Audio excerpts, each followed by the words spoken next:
Hoje, nós vamos mergulhar em um dos debates mais polêmicos da atualidade. Muita gente garante que o comunismo nunca funcionou, mas alguém sempre aponta para o outro lado do mundo e pergunta: e a China?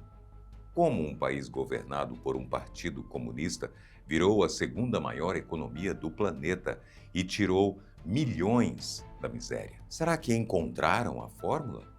Ou o que acontece lá não tem nada a ver com o comunismo? Fica com a gente até o final.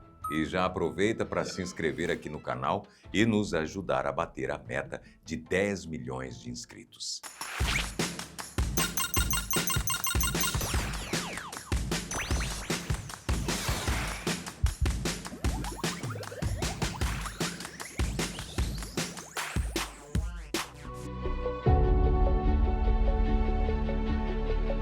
A pergunta que dá título a este vídeo é complexa, porque a resposta depende de quem está falando. Se formos rigorosos com a teoria de Karl Marx do século XIX, o comunismo em seu estágio final prevê uma sociedade sem classes e a abolição total do Estado. A ideia era que os trabalhadores controlassem os meios de produção. Mas, quando olhamos para a China de hoje, repleta de bolsas de valores e bilionários, vemos que o Estado não só existe com força, como é o centro de toda a engrenagem do país. O próprio Partido Comunista Chinês não afirma ter alcançado o comunismo pleno.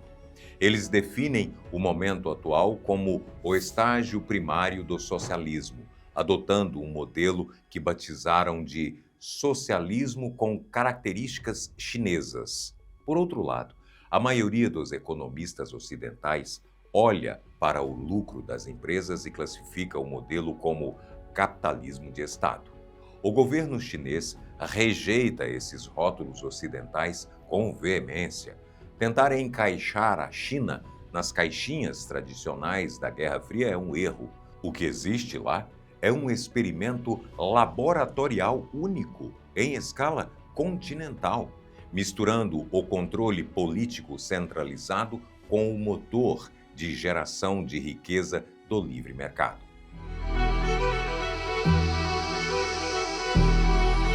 Para entender por que a economia chinesa não entrou em colapso, como aconteceu no leste europeu, precisamos olhar para o erro cometido pela União Soviética.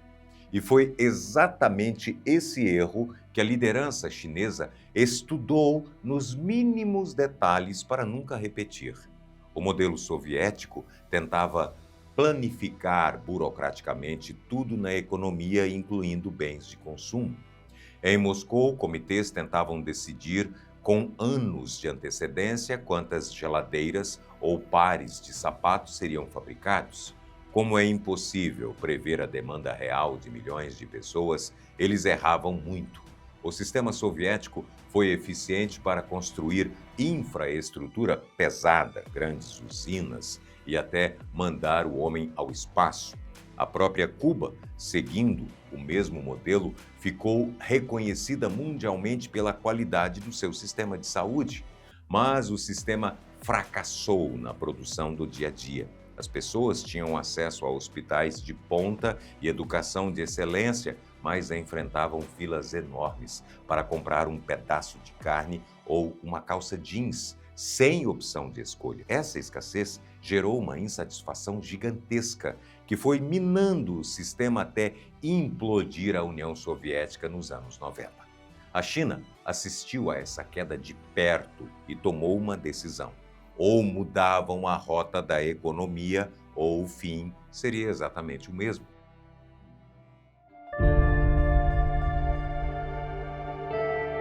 A grande virada de chave na história chinesa tem nome: Deng Xiaoping. No final de 1978, poucos anos após a morte de Mao Tse-tung, Deng assumiu o comando e percebeu algo assustador. Ele notou que o isolamento e a economia puramente planificada levariam a China a uma miséria prolongada. Ele iniciou, então, uma era de reformas baseada em um nível de pragmatismo chocante para a época. Uma de suas frases mais famosas resume perfeitamente essa mentalidade. Não importa se o gato é preto ou branco, desde que casse os ratos.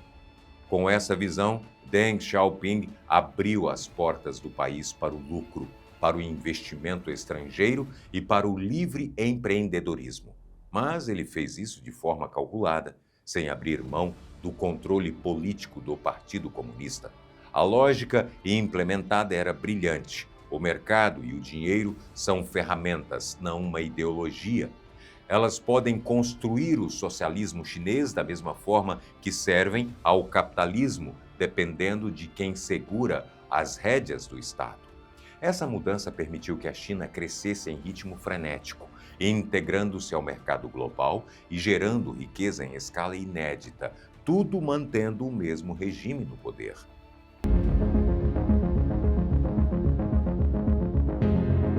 A China não abriu as portas da sua economia do dia para a noite. Em vez de causar um choque no país inteiro, o governo decidiu criar áreas isoladas e rigidamente controladas para testar o livre mercado na prática. Essas áreas foram batizadas de Zonas Econômicas Especiais. O maior exemplo desse experimento é Shenzhen. Em 1980, Shenzhen não passava de uma pacata vila de pescadores na fronteira com Hong Kong, abrigando 30 mil habitantes. Hoje, pouco mais de 40 anos depois, é uma das metrópoles tecnológicas mais avançadas do planeta Terra, com mais de 17 milhões de moradores e sede de empresas como Huawei, Tencent e BYD. O PIB da cidade saltou de 270 milhões de yuans em 1980 para 3,68 trilhões em 2024, um crescimento de mais de 10 mil vezes em 44 anos.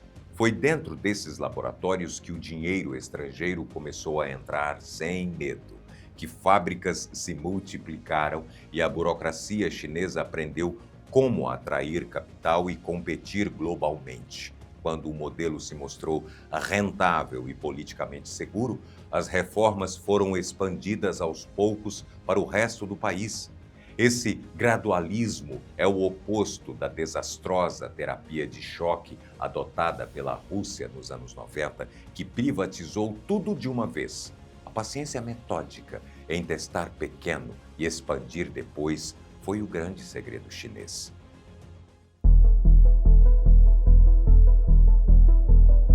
Apesar da abertura massiva para o mercado privado e o capital estrangeiro, o Estado chinês nunca abriu mão do controle de ferro sobre os setores estratégicos. Áreas como geração de energia, transporte logístico, telecomunicações, sistema bancário e a indústria de defesa continuam sob o comando rigoroso de corporações estatais. A lógica econômica por trás disso é clara para Pequim. Esses setores não existem para dar lucro rápido ou pagar dividendos aos acionistas. Eles existem para servir como base, tornando a economia do país mais produtiva e barata no mercado internacional. É com essa estratégia que o governo chinês construiu a maior rede de trens de alta velocidade do mundo, modernizou portos até colocar 6 dos 10 maiores terminais de containers do mundo em solo chinês e levou internet de fibra ótica para cidades do interior. Para planejadores, essa infraestrutura barateia os custos de logística e produção. Ao oferecer uma base de primeiro nível subsidiada pelo Estado, a China entrega uma vantagem competitiva enorme às empresas privadas que operam lá dentro, permitindo que produzam e exportem para o mundo com custos imbatíveis. Não é por acaso que a produção industrial chinesa sozinha responde por quase 30% de tudo que o planeta Terra, no sistema solar, fabrica.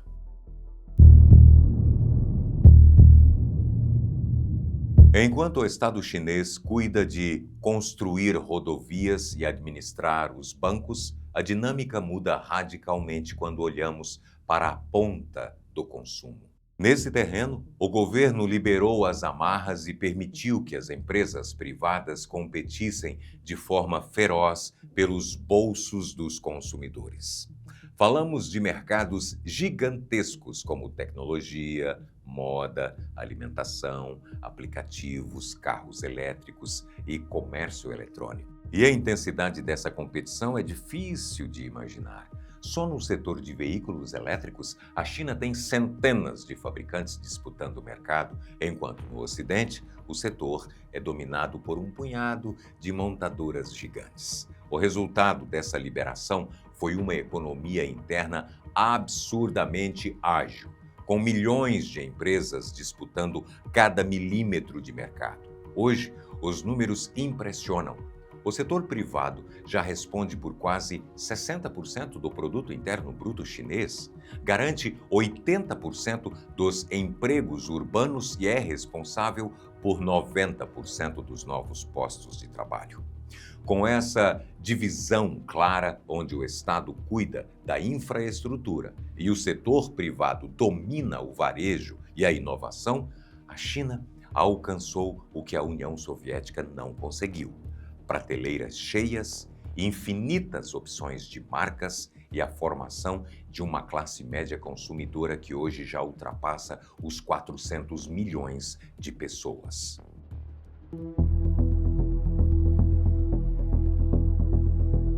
Apesar dessa liberdade para empreender, existe uma linha vermelha que nenhum empresário chinês pode cruzar. No Ocidente, é costume ver grandes corporações fazendo lobby e influenciando as decisões dos governos. Na China, o fluxo de poder é inverso. É o governo central quem dita as regras e controla as corporações de perto. O Partido Comunista não tolera que um bilionário acumule mais influência ou poder sobre a sociedade do que o próprio Estado. O exemplo mais didático disso aconteceu com Jack Ma, fundador do grupo Alibaba. Quando a sua empresa de pagamentos ficou perigosamente grande, ele cometeu o erro de criticar publicamente os reguladores financeiros do governo. O Estado agiu rapidão. O bilionário sumiu da vida pública por meses. A abertura de capital da sua empresa foi suspensa e o grupo sofreu regulações severas. Outras gigantes da tecnologia, como a Tencent e o aplicativo Didi, passaram pelo mesmo aperto regulatório.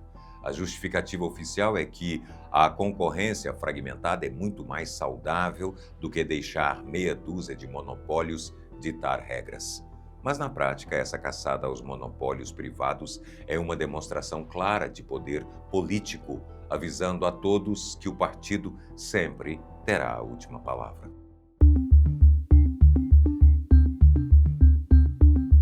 Se existe um troféu que a China faz questão de exibir ao mundo para validar o seu modelo, é a erradicação da pobreza extrema. Os números desse feito, validados por instituições como o Banco Mundial, são assombrosos. Em cerca de 40 anos, o país conseguiu tirar quase 800 milhões de pessoas da linha da miséria. Isso representa mais de 75% de toda a redução de pobreza registrada no mundo inteiro nesse mesmo período.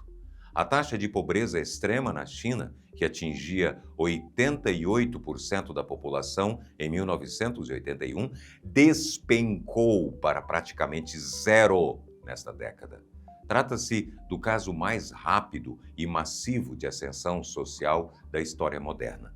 Porém, esse dado exige uma análise bem cuidadosa.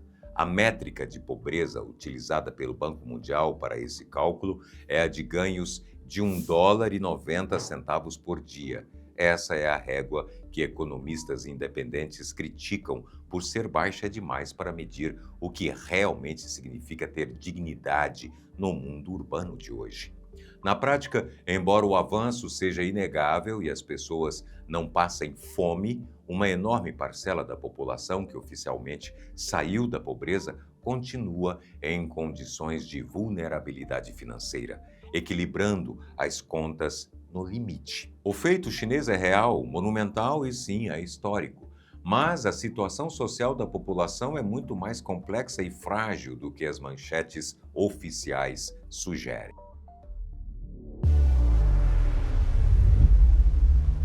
Para que a nossa análise seja totalmente honesta, não podemos focar apenas nos números do crescimento econômico. O modelo chinês cobra um preço amargo em outras áreas essenciais. Do lado das liberdades civis, o controle é total. Não existe oposição política viável, a imprensa é alinhada aos interesses do Estado e o acesso à internet opera sufocado pelo grande firewall. Ferramentas que usamos todo dia, como Google, YouTube, Instagram e WhatsApp, são rigorosamente bloqueadas por lá. Há um sistema de crédito social monitorando o comportamento dos cidadãos e, na esfera dos direitos humanos, existem denúncias gravíssimas documentadas pela ONU sobre trabalhos forçados e repressão contra a minoria uigur em Xinjiang. Já do lado econômico, no cenário atual de 2026, o sistema chinês enfrenta o seu maior teste de resistência. A bolha da crise imobiliária estourou, culminando na liquidação da gigante Evergrande e deixando a construtora Country Garden operando por aparelhos com dívidas estratosféricas. Para piorar, o país lida com um envelhecimento demográfico rápido e um desemprego jovem que, apesar de quedas recentes, ainda ronda os 16%. Isso tem gerado movimentos de jovens desistindo da exaustiva competição corporativa. Não é coincidência que a meta de crescimento do PIB anunciada pelo governo para o ano de 2026 tenha sido fixada com cautela entre 4,5% e 5%, a projeção mais tímida desde 1991. O modelo que impressionou o mundo agora enfrenta os seus maiores desafios.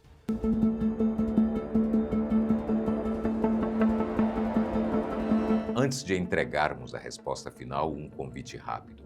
Quer ter o seu nome eternizado na tela e apoiar a comunidade mais curiosa do Brasil? Clique no botão, seja membro aqui embaixo, viu?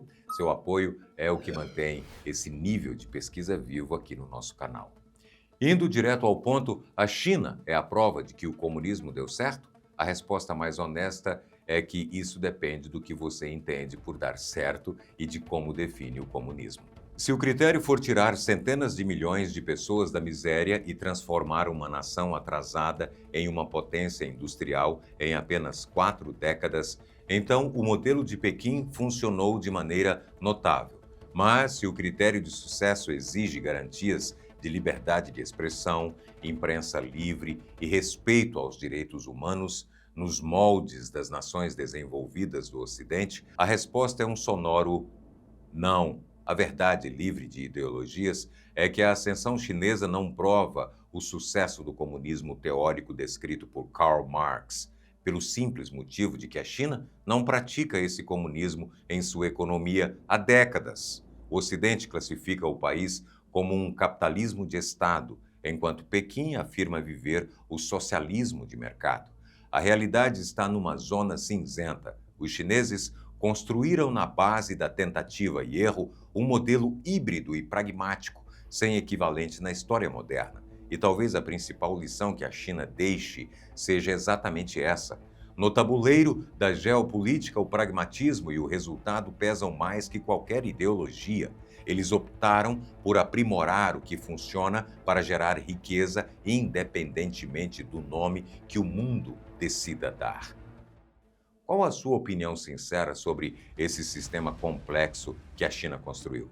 Deixe o seu comentário aqui embaixo, porque esse tema rende discussões excelentes que nos fazem pensar. Não se esqueça de deixar o seu like e, se aprendeu algo novo, se inscrever aqui no canal para não perder os próximos vídeos. Um grande abraço, muito obrigado pela companhia, viu? E até a próxima.